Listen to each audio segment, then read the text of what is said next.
An indispensable reason for the New York Liberty being on the cusp of winning their first WNBA title is Kennedy Burke. We're going to talk all about it, her path to getting here, and what is ahead with the playoffs around the corner. Locked On Women's Basketball starts now.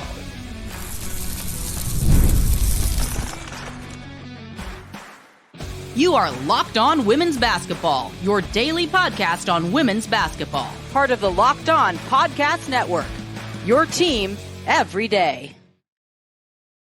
And a very happy good afternoon to you. My name is Howard Megdal, and welcome to Locked On Women's Basketball. Thank you for making us your first listen every day. Over 200,000 of you showed up in August alone. We are on track to break that here in September. And why not? The WNBA playoffs are coming, of course. It is not just me. It is my entire staff over at thenexthoops.com. We show up for you 6 days a week talking about this game that we all love. And in the midst of doing that, I have had the privilege of being able to cover Kennedy Burke during her years at UCLA. I guess that makes you a Big Ten legend now, based on all the conference changing. Oh yeah, it's so sad that the Pac-12 is gone now, but I guess you could say Big Ten. I guess I haven't processed it yet. I know I saw your teammate Sabrina on a Big Ten ad a couple of weeks ago as well. It's so sad that the Pac-12 is gone because I feel like that was like the toughest conference in the NCAA tournament, and yeah, it's just so sad to see it go. But it was the best. I'm sad about it as well. Over 100 years of history, and you were a critical part of that. We're going to talk in segment one about what is a roller coaster career. Because to me, and from my mind, as a point of personal privilege, I watched you in college up close. I had the chance to see it. You're obviously a WNBA player, and so you've still had to battle at the fringes of rosters to get to where you are today. It doesn't matter what you're doing overseas. It doesn't matter that you went in consistently in EuroLeague. It didn't matter. It was a fight, and we're going to talk about how you did it, why it matters. Segment two, we're going to talk about the ways in which you're a mentor, which is not a surprise to me. You come out of Corey Close's program. You know how to treat people, bottom line. And then we're going to talk in segment three about that elusive championship for the New York Liberty and what it is going to feel like if you can finally earn that. But I want to start with segment one, talking about you as a player. And I don't know that there is a popular understanding about the level of player that you are. I mentioned your current teammate. I remember down the stretch in your senior year, multiple battles against Oregon. You outscored Sabrina each of the last two times you played her. You were 29 in a game, a big win. I want to say it was like 79-74. It was 27 in the Pac-12 tournament, right? It was a lot of fun. I think that time that we beat Oregon when I was at UCLA, I was a senior. I think they were ranked number 2 in the nation, and then we weren't ranked. So that getting that win over them it was big. It was a lot of fun to play there, and then playing at their home court was obviously tough. But yeah, we got the dub. We were down like 20 something points. I'll never forget that. Like even talking about it now, like it just makes me feel like nostalgic and all that. But it was fun. It was an incredible day. It feels like yesterday. Somehow it was like pre-COVID. It was like 2019, but I remember that game so well. And so again, you come out of this program. I saw your last game too, and I saw that in person when you guys fell to Connecticut 69-61, a game people didn't give you a lot of a chance to win that game, but you were right there until the end. You only turned the ball over 10 times the whole afternoon. That was a game that absolutely reinforced for people how good this UCLA program was. And then you are drafted in the second round. And we know leagues across the world, you draft in the second round. Well, that gives you a real opportunity in the WNBA with, the 144 max. And when a number of rosters are 11 players, you're really talking more like 138, 139, that it's a very different challenge. When did that kind of hit home for you? You come into Dallas training camp and this idea that like, wow, this is going to be a fight right up until the very end of training camp, just to break camp with the team? First of all, let me say, when I got drafted by Dallas, I was surrounded by the greatest people. I was surrounded by family, my teammates, my coaches, and it was just a really like bittersweet moment knowing that like, yeah, this chapter of my life is over, but like it's a new beginning for me as well. And the time that I spent in Dallas, it was short, but I've learned a lot. And I feel like the thing that I could take away from is like to never give up on what you love, and most importantly, like never give up on yourself. Like it's not the end of the road when something doesn't go your way. I feel like God always has a plan for all of us, and that has stuck through me throughout like my entire like WNBA and even overseas career. So It's been remarkable to see the way in which you've been able to manifest your game as a two-way player in every situation you've been.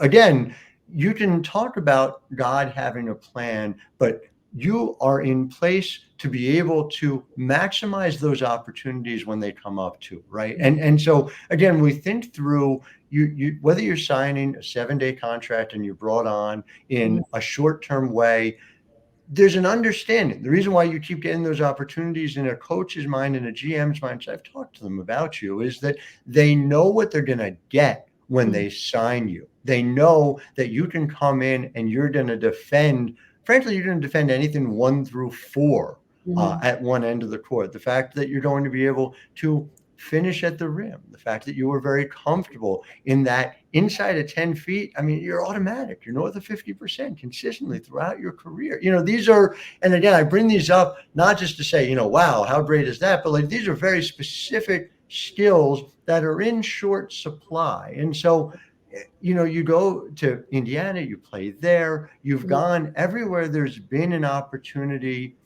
Have you ever had to fight that emotionally? The idea of like, when is it going to happen for me?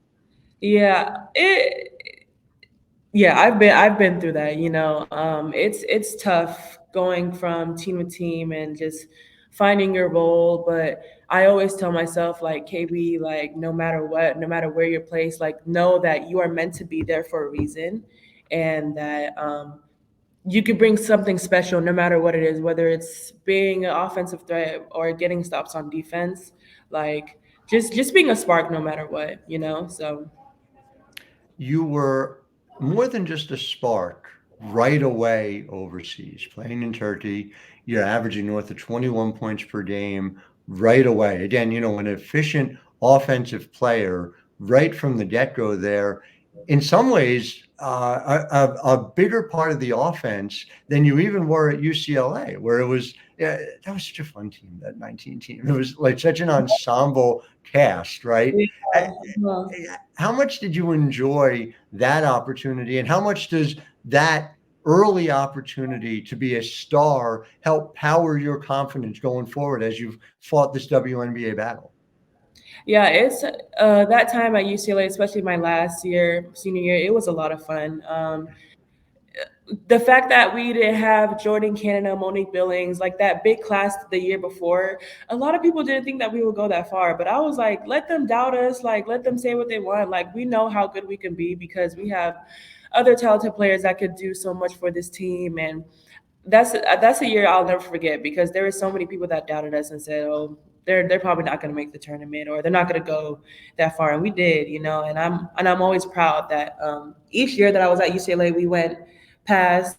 We would make it to the 216, and then the year before we made it to the Elite Eight, which was the first and not the first time, but it was a while since we did that. But it was an amazing experience there. So. You beat a team in Tennessee that had 3 future WNBA players. You then beat a team in Maryland that had 4 future WNBA players. You went out there and proved yourself. And again, that UConn game really could have gone either way. Yeah. You find your way to the lead here, and as you are fighting these battles, you're hearing from older players. Who are the voices in your mind? Because in segment 2, I want to get into the way in which you have also occupied that role here in New York. But who are those early voices that helped you get acclimated in this league? Hmm. Well, when I was with Indiana, I feel like Candace Dupree was that person that was that voice for me. Yeah. And then I've always looked up to like Diana Taurasi. I feel like my first like wow I'm in the W moment was probably seeing Brittany Griner. Um, so I would just say those players. I feel like Candace Dupree was a very not only a good teammate but just like an overall good person and a good friend to me. And yeah, I would say she was that voice for me, always giving me confidence. And yeah, I'm forever grateful that I got the opportunity to play with one of the greatest players in the W. So Believe she was the sixth leading scorer all time in the mm, entire history of this league. Criminally underrated, Candace yeah, Dupree, but very. I agree. very, yeah. Uh-huh. But so much more to get to with Kennedy Burke in segment two. I'm Howard Megdal. You're listening to Locked On Women's Basketball.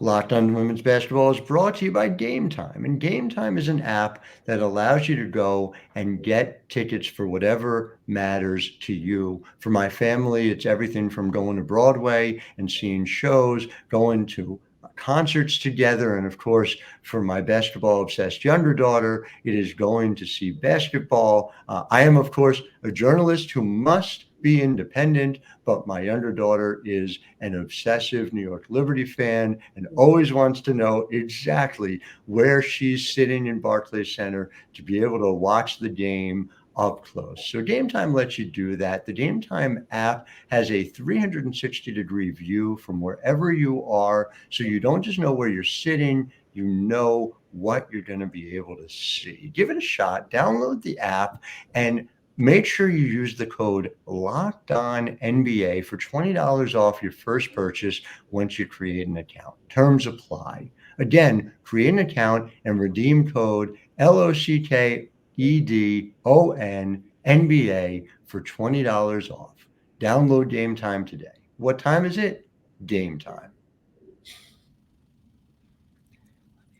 And yes, Kennedy, you can be sure I will be bragging on this conversation when I go pick her up from school in a little while. So she'll be very Love it. pleased. So the great Kennedy Burke talking about you're a glue player. And again, the level of excitement that the New York Liberty had from Jonathan Kolb, the general manager, on down, to be able to bring you in as a fit for this team, it was significant on the court, it was significant off the court. I want to know from your perspective, what was most exciting to you as you pondered this opportunity? Because you left France early in order to be able to be part of this team this year. That's a commitment, that's a choice. And It take is. me through what your thinking was as you did so. Yeah, I mean, throughout my time in France during the winter time, I was in conversation with Jonathan and Dustin, obviously. And just the fact that they were just so committed to having me on this team was like, I feel like that moment that, like, oh, shoot, like maybe this is a really good opportunity for me to play for the New York Liberty. But at the same time, I was leaving a second home in France where I felt like I was playing my best basketball. I was surrounded by great people. The fans were amazing. And it was a bittersweet moment knowing that I'm leaving something again, but I'm doing something that's for myself. And I made a selfish decision, which I usually don't do. And yeah, I feel like I'm just really happy at the decision that I made, even though I was, like I said, I was leaving a second home. But I'm grateful for the opportunity. You've obviously had a chance. I know you crossed paths briefly with her. The great Jackie Powell did a terrific story about you over at thenexthoops.com a couple weeks ago. And everyone should check it out if you haven't seen it yet. But Kayla Thornton, somebody who brings a lot of those same intangibles that you bring to the table. How much of what you guys do on the court comes from being able to have that conversation, be able to talk through the ways in which you work in a lot of similar ways and important ways, especially at the defensive end, with what Mhm. Sandy Brondello is trying to accomplish? Um, I don't know, honestly. I just feel like me and KT just have that. I don't know how to say it. Just that mindset that like when we step in the game, we just have to give it our best, be that spark. No, like I say it all the time, just being that glue that the team needs. And I feel like off the court, the time that we spend together, she's been my rock, honestly, and she's a person that I can lean on when times get tough. And I feel like when she's struggling, I'm that person for her as well. And just having a person like her on the team that could like get you out of that place where if you're too hard on yourself or you're struggling, like it means a lot, honestly. And I feel like we both bring that spark that this team really needs. And yeah, it's honestly a lot of fun just being able to know her and play with her, obviously. So You have, over the course of this year, become a greater and greater part of the game plan. I know early on, minutes were at more of a premium. Did you feel like there was a turning point for you? Ultimately, you've started several games this year. You're an incredibly important part of the rotation. But was there a moment of feeling like you really belonged with this team this year? honestly, I would say it was kind of at the beginning of the season. I had a conversation with Sandy, and she kind of like noticed that I had a few games where I was kind of in a slump, and she pulled me aside and we had a conversation, and she was just like, I believe in you, like you deserve to be here. And I feel like that was the moment where it like clicked. I'm like, oh, my like I have to do what I have to do in order for this team to become a championship team. So I feel like just having that conversation with Sandy was that turning point. It's notable to me as well that you work on being a mentor for those. You extend the ladder down, and Jalen Sherrod and, to some of the younger players on this team now find themselves looking up to you. What makes a good mentor? What are you bringing to that relationship? What are you making sure? Because you do everything with intentionality. I feel like just being honest with everyone. I feel like if you're not honest with people, saying the hard things, then you're not doing it right. You're not being a good leader.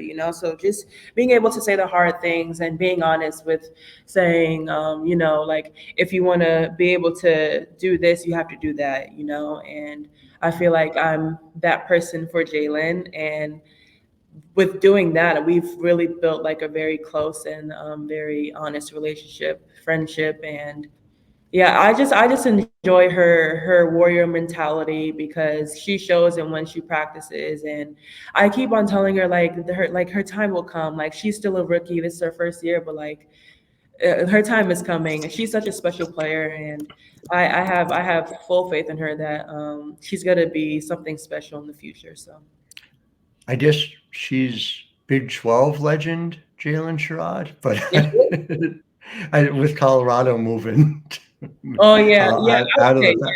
yeah, I would agree. Yes, I, yes. I can't I can't keep track of it yet. Eventually it'll seem normal, We but can, we, no, we can keep saying Pac-12.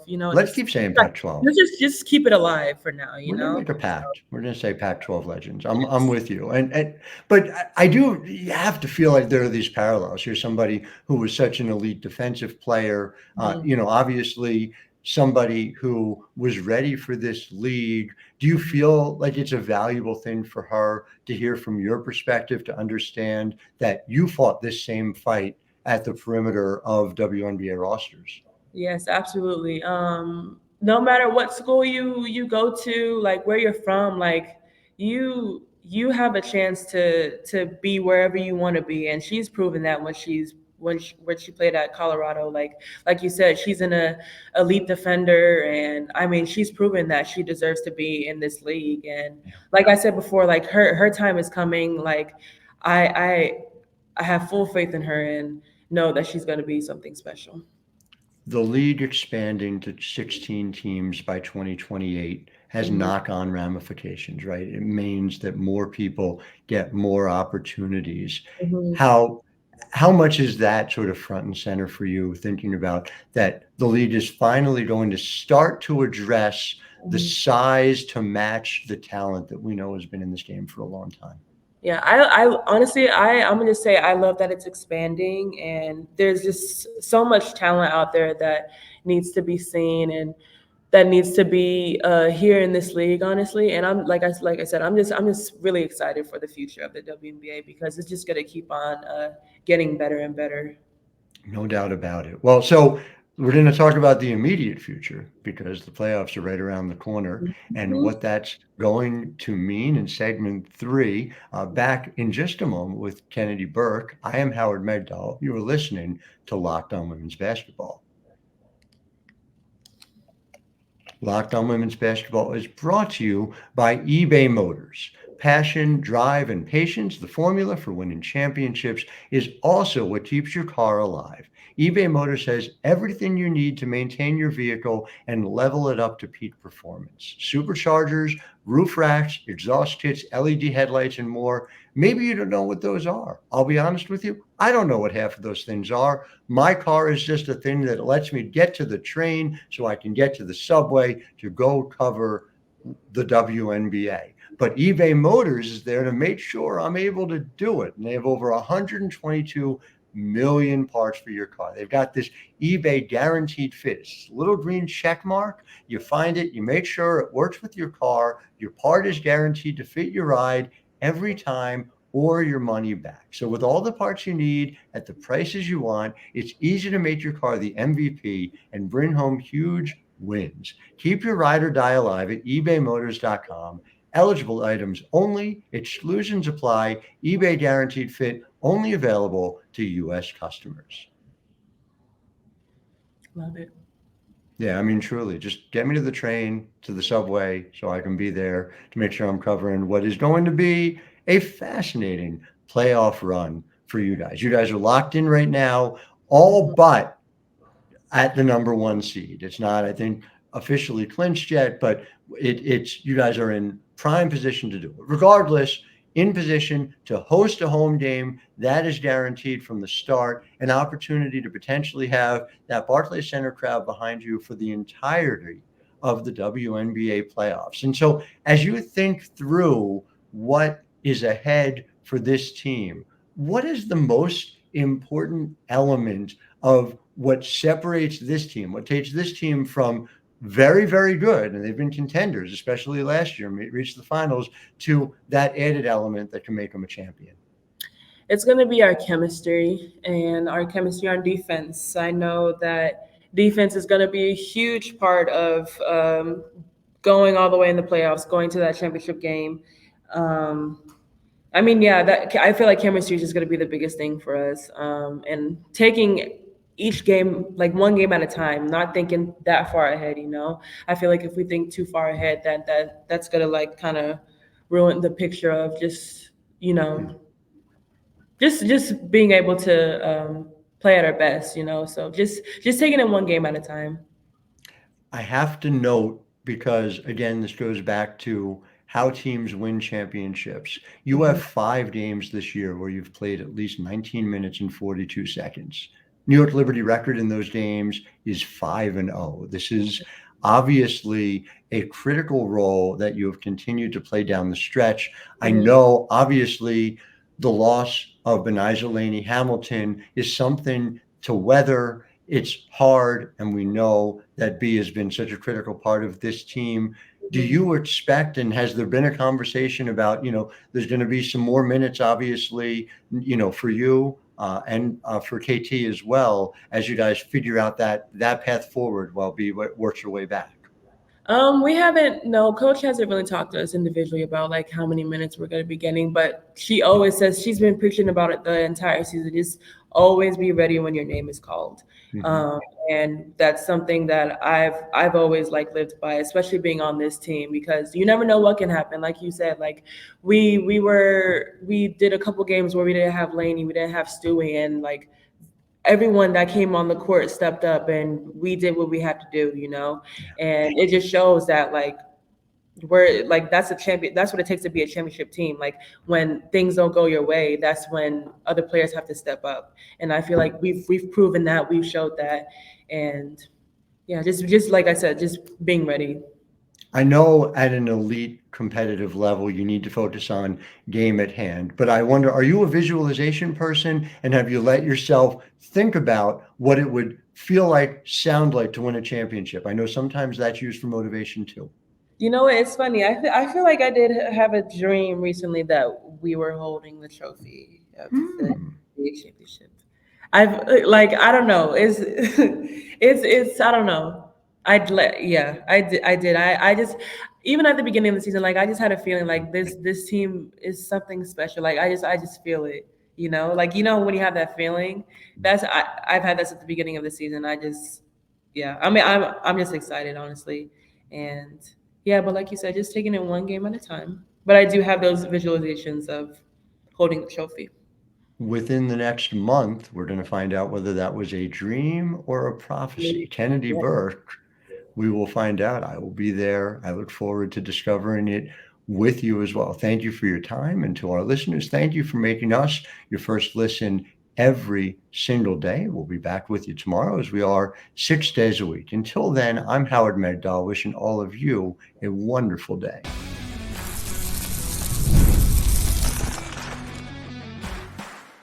You are Locked On Women's Basketball, your daily podcast on women's basketball. Part of the Locked On Podcast Network. Your team every day.